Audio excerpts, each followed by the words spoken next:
ও আলী, আমার প্রথম কথা হচ্ছে, যেদিন থেকে আমি আপনার ঘরে এসেছি ওই দিন থেকে আজ পর্যন্ত আমি আপনাকে অনেক কষ্ট দিয়েছি। আপনি যদি আমাকে ক্ষমা না করেন তাহলে কি আমার কারণে আব্বাজান অনেক লজ্জিত হবেন।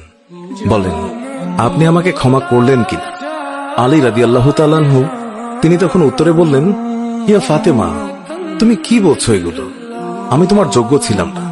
তোমার আব্বাজান দয়া করে মেহেরবানি করে তোমার হাত আমাকে দিয়েছেন। বিয়ের দিন থেকে আজ পর্যন্ত আমি আলী তোমাকে ঠিকমতো দুবেলা খাবার খাওয়াতে পারি। ও ফাতিমা, তুমি বল, আমাকে ক্ষমা করেছো কিনা? তুমি যদি ক্ষমা না করো তাহলে আমাকেও কিয়ামতের দিন কঠিন শাস্তি ভোগ করতে হবে। ও আলী, আপনার সাথে আমার দ্বিতীয় কথা হলো, আমি মারা যাওয়ার পর আপনি বিয়ে করে নেবেন দুনিয়ার যে কোনো মহিলাকে আপনার পছন্দ মতো। আমি আপনাকে অনুমতি দিলাম, আর আমার বাচ্চা দুইটিকে সপ্তাহে একদিন আপনার কোলে নিয়ে ঘুমাবেন আপনার সাথে। আমার তৃতীয় কথা হলো, হাসান হুসাইন যখন বড় হবে তখন তাদের দুই ভাইকে আল্লাহর রাস্তায় সুপর্দ করে দেবেন এবং আমাকে রাতের বেলায় দাফন করবেন। হযরত আলী রাদিয়াল্লাহু তাআলা আনহু বললেন, তুমি নবীর মেয়ে, আমি সবখানে খবর দিয়ে তোমায় দাফন করব, এতে সমস্যা কি? হযরত ফাতেমা রাদিয়াল্লাহু তাআলা আনহা তিনি এর উত্তরে বললেন, আমার কাফনের উপর দিয়ে সবাই অনুমান করবে নবীর মেয়ে কতটুকু লম্বা ছিল, কতটুকু স্বাস্থ্যবান ছিল, এতে আমার পর্দা ভঙ্গ হবে। মা ফাতেমার মৃত্যুর পর তার লাশের খাটিয়া বহন করার মানুষ মাত্র 3 জন ছিলেন, হযরত আলী রাদিয়াল্লাহু তাআলা আনহু এবং ছোট হাসান এবং হুসাইন রাদিয়াল্লাহু তাআলা আনহু। হযরত আলী ভাবছেন যে লাশের খাটিয়া বহন করার আরো একজনের প্রয়োজন হবে, তাহলে 4 কোনায় 4 জন কাঁধে নিতে পারবেন। এমন সময় হযরত আবু যর গিফারী রাদিয়াল্লাহু তাআলা আনহু তিনি হঠাৎ করেই উপস্থিত হলেন এবং খাটিয়ার কোনা বহন করলেন।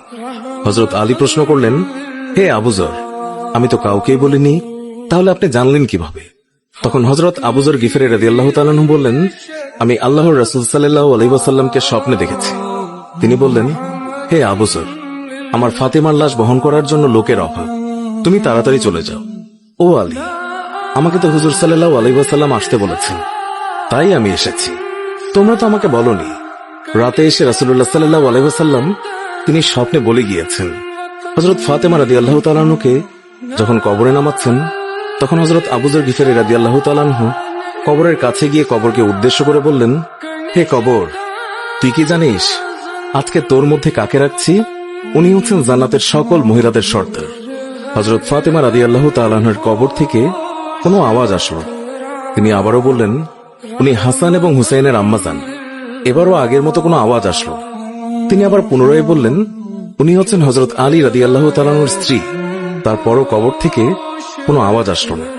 তিনি আবার বললেন, এটি দুজাহানের বাদশার মেয়ে, খবরদার বেয়াদবি করবি না। আল্লাহ তাআলা তখন কবরের জবান খুলে দিলেন। কবর বলল, আমি অন্ধকার ঘর, আমি সাপ বিচ্ছুর ঘর, আমি এমন একটি ঘর যার মধ্যে কোনো বংশ পরিচয় কাজ হয় না। আমি দুজাহানের বাদশার মেয়েকে চিনি না, আমি হযরত আলীর স্ত্রীকে চিনি না, হাসান হুসাইনের আম্মাকেও চিনি না, আমি জান্নাতের মহিলাদের সর্দারনীকেও চিনি না। আমি শুধু চিনি ঈমান এবং আমল। আমার মধ্যে যদি কেউ ভালো আমল নিয়ে আসে তাকে আমি কবরে জান্নাতের বিছানা বিছিয়ে দেব, আর যদি কেউ খারাপ আমল নিয়ে আসে তাকে আমি কবরের 2 দিক থেকে এমন জোরে চাপ দেব যে হাড় মাংস মাটি সব একত্রে মিশিয়ে যাবে। আল্লাহু আকবার। মানুষ জন্মালে মৃত্যুবরণ করতেই হবে। মৃত্যু কখনো বলে কয়ে আসে, মৃত্যু কখনো ধনী গরিব দেখে হয় না। প্রত্যেক মানুষকে মৃত্যুর স্বাদ গ্রহণ করতেই হবে। সুপ্রিয় দর্শক, এই ছিল আমাদের আজকের ভিডিও। ভিডিওটি ভালো লেগে থাকলে অবশ্যই একটি লাইক দিন এবং আমাদের চ্যানেলটি সাবস্ক্রাইব করে না থাকলে এক্ষুনি সাবস্ক্রাইব করে পাশে থাকা বেল আইকনটি প্রেস করুন। আবারও দেখা হবে নতুন কোনো ভিডিওতে। এখনকার মতো বিদায় নিচ্ছি।